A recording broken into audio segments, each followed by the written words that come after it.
Early 20th century, the French colonial empire owns vast territories in Indochina.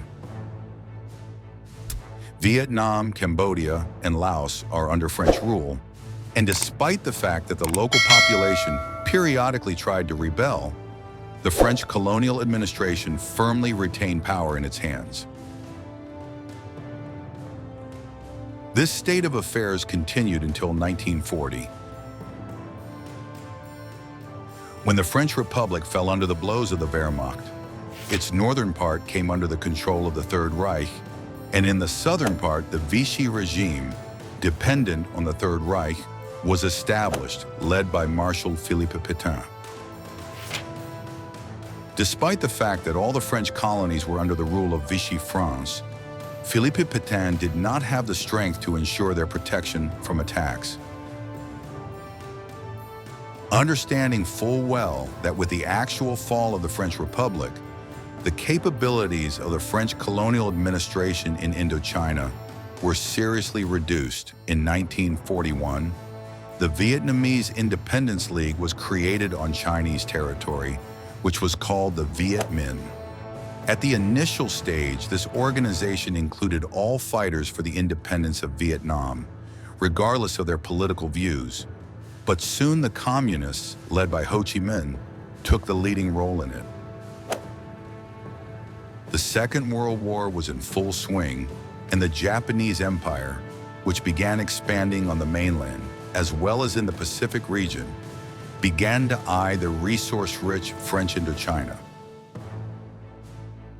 Knowing full well that they would not receive help from the Vichy regime, the French colonial administration managed to agree that the Japanese Empire would not establish control over French Indochina, but at the same time gain control over local strategic resources. This agreement was in effect until 1944, when, against the backdrop of a deterioration in its position in the Pacific Theater of Operations, the Japanese command decided to establish full control over Vietnam so as not to lose control over its strategic resources. The Japanese army, encountering virtually no resistance, interned the French troops and colonial administration located in Indochina, thus establishing complete control over the region.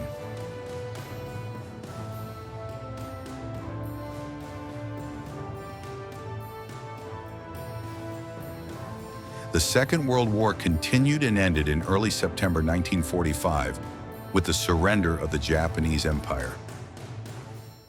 Thus, a power vacuum temporarily formed on Vietnamese territory, which the Viet Minh were able to skillfully take advantage of. The fact is that the organization had its own armed forces under the command of Von Nguyen Giap, whose training was carried out over several years.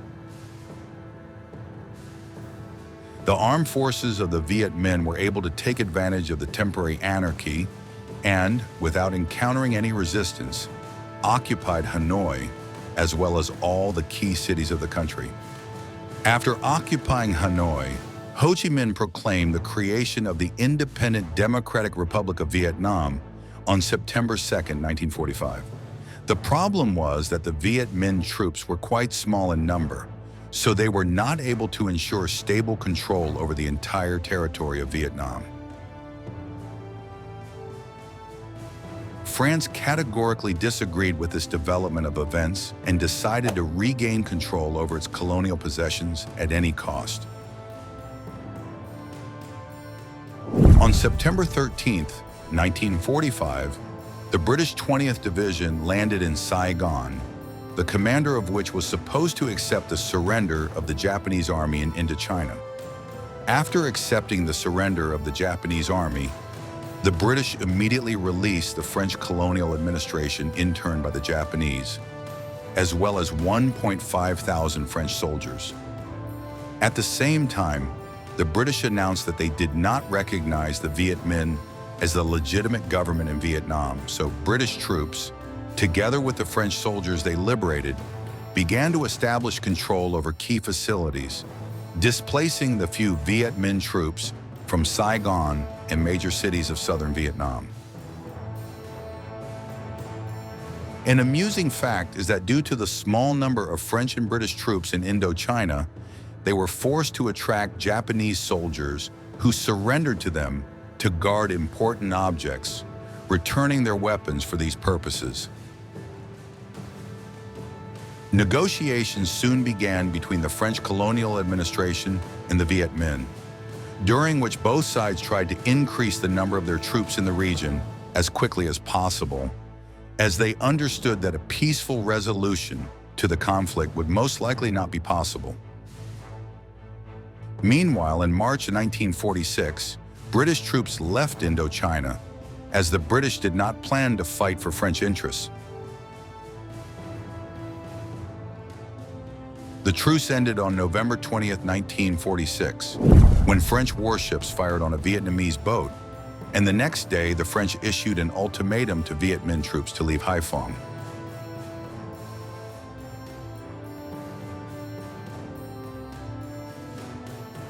Since the Vietminh did not plan to comply with the demands of the ultimatum, already on November 23rd, French warships began a massive shelling of Haiphong.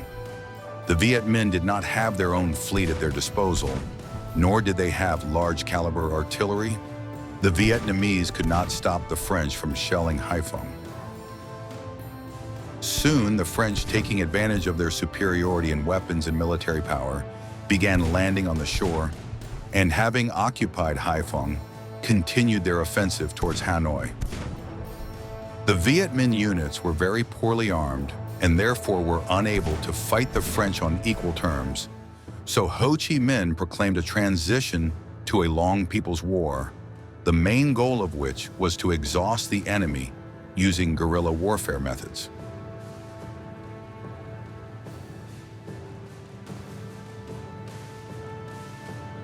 An amusing fact is that it was thanks to the skillful use of guerrilla methods that many centuries ago the Vietnamese managed to repulse the Mongol invasion. But the Viet Minh soldiers, who could not boast of a good education, of course did not know about this. However, at the initial stage of the confrontation, the small and poorly armed Viet Minh troops were unable to stop the advance of the French colonial troops, which is why by the spring of 1947, the French controlled all major cities and important roads in Vietnam, while the Viet Minh could boast only stable control of the mountainous and forested Viet Bac region, located on the border with China. It was in this region that the Viet Minh trained new soldiers, planning to expand their group to strike the French colonial troops. In turn, the French administration understood perfectly well that it needed to act more decisively in order to cope with the partisans before they increased their numbers and became a serious threat to the French army in the region. On October 7, 1947, the French army launched an offensive, planning to destroy Viet Minh guerrilla bases in the Viet Bac region. However, the mountainous and wooded terrain of the region did not allow the French to fully use their advantage in technology and firepower. It was not for nothing that the Viet Minh chose the Viet Bac region to organize their bases, since its terrain was ideal for the actions of poorly armed partisan detachments. The French offensive in the Viet Bac region completely failed, and, having suffered serious losses in equipment, they were forced to retreat.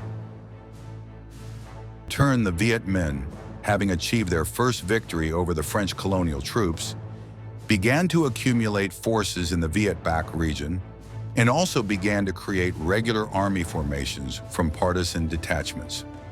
While both sides were preparing to continue the confrontation, a period of relative calm was observed on Vietnamese territory. In 1949, the French colonial authorities proclaimed the creation of the State of Vietnam, whose government was headed by the former Emperor of Vietnam, Bao Dai, thus planning to replenish their colonial army at the expense of the local population. However, the French did not plan to create an independent army of the State of Vietnam, but simply included all their recruits in their expeditionary force. Meanwhile, by the fall of 1949, the Vietminh managed to gather about 40,000 fighters under their banners, who, although they lacked heavy weapons, were organized as a full-fledged regular army. Soon, the Vietminh troops launched an offensive and took the French garrisons in the cities of Dien and That Cay by surprise, and were able to take control over them. In 1950, the communists led by Mao Zedong won the civil war in China, thanks to which the amount of assistance the Vietminh received from the Chinese communists increased significantly. Soon, thanks to the assistance provided by the Chinese communists, the Vietminh army acquired heavy weapons, which allowed it to begin active operations. In September 1950, Vietminh troops began to destroy French garrisons on the border with China, as a result of which the French, who did not expect such a rapid strengthening of the Vietminh, suffered huge losses in manpower. Building on their success, the Vietminh troops continued their offensive, and on October 9, 1950, in a battle in the vicinity of the city of Cao Bang, they were able to inflict a crushing defeat on the French. In this battle, the French army lost about 7,000 soldiers killed and wounded, as well as about 500 military vehicles and 3 armored trains. For the relatively small French army in Vietnam, these losses were truly enormous. In this situation, the French were forced to leave a significant part of northern Vietnam and go on the defensive, starting to build fortifications in the Ca River Delta. In 1950, amid the successes of the Vietminh, French troops began to receive assistance from the United States as the U.S. government sought to prevent the strengthening of communist movements in the Asia-Pacific region. In June 1951, inspired by the successes, the Vietminh Army, under the command of General Vo Nguyen Giap, launched an offensive, planning to establish complete control over the entire length of the Sino-Vietnamese border.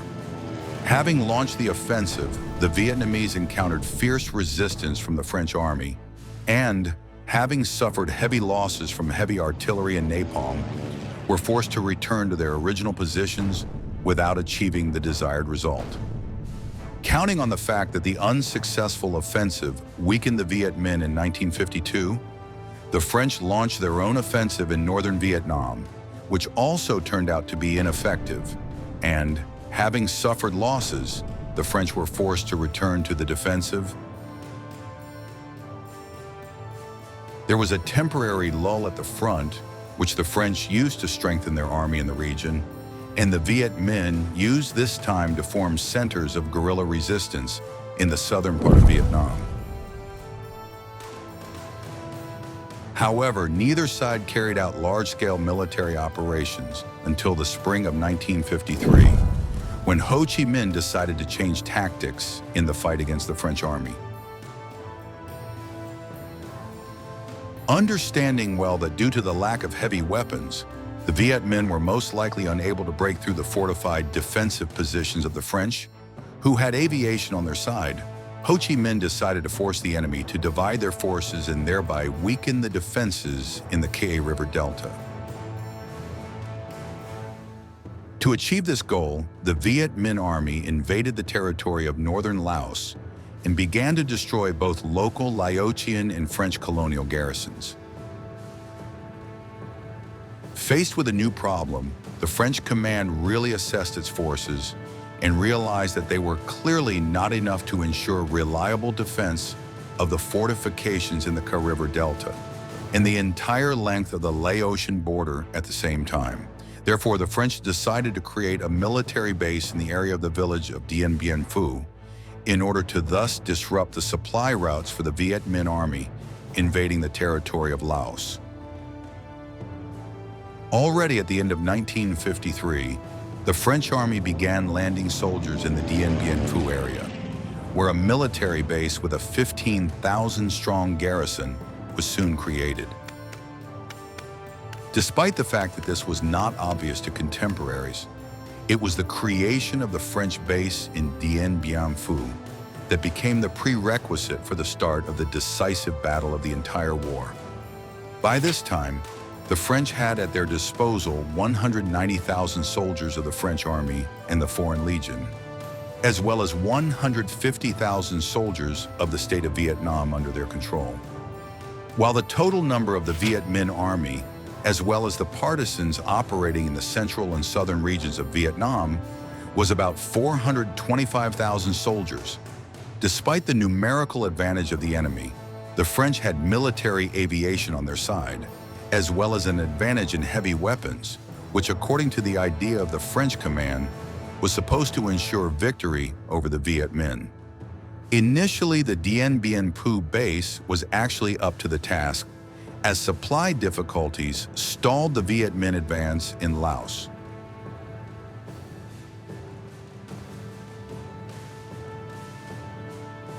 Inspired by the success, the French command launched Operation Atlan on January 20th, 1954, the purpose of which was to destroy the Viet Minh partisans in central Vietnam between the cities of Da Nang and Nha Trang.